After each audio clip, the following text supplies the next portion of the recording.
Psaume 77. Qu'il n'oublie pas.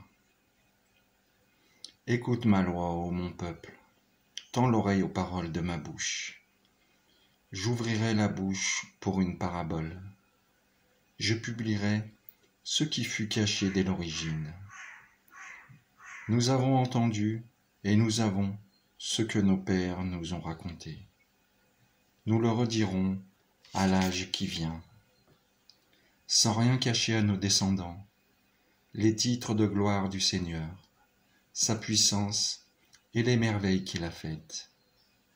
Il fixa une règle en Jacob, et il établit en Israël une loi qui ordonnait à nos pères d'enseigner ces choses à leurs fils, pour que l'âge suivant les connaisse et leur descendance à venir, qu'ils se lèvent et les racontent à leurs fils, pour qu'ils placent en Dieu leur espoir et n'oublient pas les exploits du Seigneur, mais observent ses commandements. Qu'ils ne soient pas, comme leur père, une génération indocile et rebelle, génération de cœur inconstant et d'esprit infidèle à Dieu. Les fils d'Éphraïm, archers d'élite, se sont enfuis le jour du combat. Ils n'ont pas gardé l'alliance de Dieu. Ils refusaient de suivre sa loi.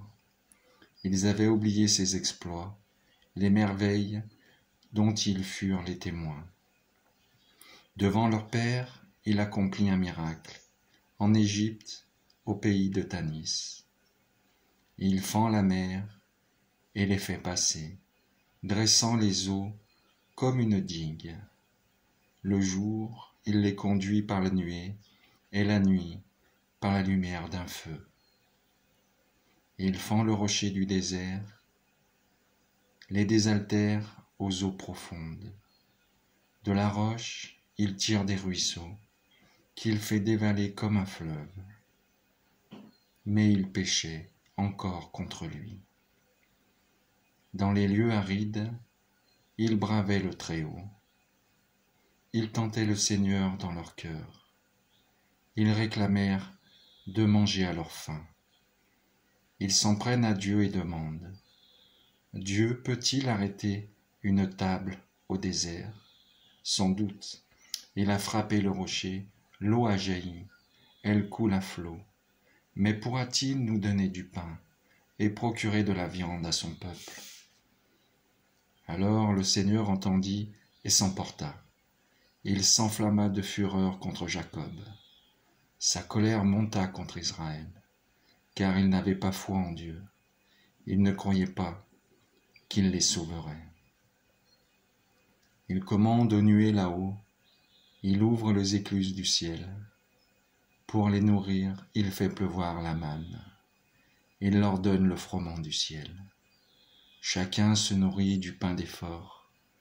Il les pourvoit de vivre à satiété.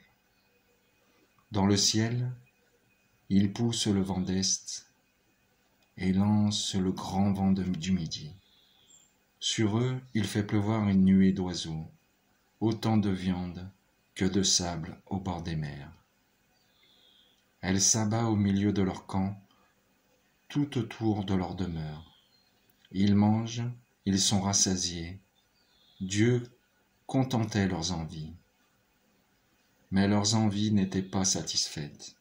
Ils avaient encore la bouche pleine. Quand s'éleva la colère de Dieu, il frappe les plus vaillants d'entre eux et terrasse la jeunesse d'Israël. Et pourtant, ils péchaient encore. Ils n'avaient pas foi en ses merveilles. D'un souffle, il achève leurs jours et leurs années en un moment.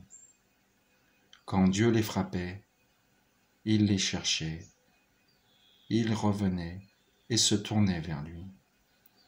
Ils se souvenaient que Dieu est leur rocher et le Très-Haut leur Rédempteur. Mais de leur bouche, ils le trompaient, de leur langue, ils lui mentaient. Leur cœur n'était pas constant envers lui, ils n'étaient pas fidèles à son alliance. Et lui, miséricordieux, au lieu de détruire, il pardonnait. Maintes fois, il retint sa colère. Au lieu de réveiller sa violence, il se rappelait, ils ne sont que chair, un souffle qui s'en va, sans retour. Que de fois au désert, ils l'ont bravé, offensé dans les solitudes. De nouveau, ils tentaient Dieu, ils attristaient le Saint d'Israël. Ils avaient oublié ce jour où sa main les sauva de l'adversaire.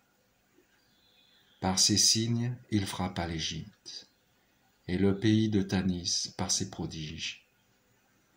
Il transforme en sang l'eau des fleuves et les ruisseaux pour qu'ils ne boivent pas.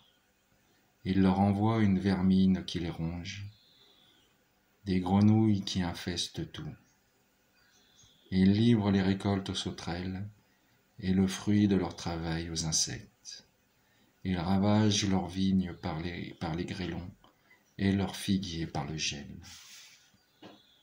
Il abandonne le bétail à la grêle et les troupeaux à la foudre. Il lâche sur eux le feu de sa colère, indignation, fureur, effroi. Il envoie des anges de malheur. Il ouvre la route à sa colère. Il abandonne leur âme à la mort et livre leur vie à la peste. Il frappe tous les fils aînés de l'Égypte, sous les tentes de Cham, la fleur de sa race. Tel un berger, il conduit son peuple, il pousse au désert son troupeau, il les guide et les défend, il les rassure. Leurs ennemis sont engloutis par la mer. Il les fait entrer dans son domaine sacré, la montagne acquise par sa main.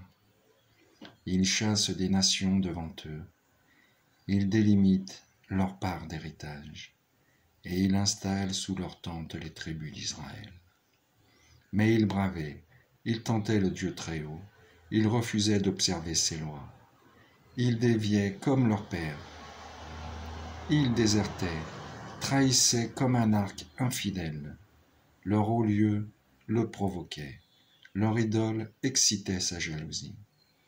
Dieu a entendu, il s'emporte, il éclate, tout à fait Israël.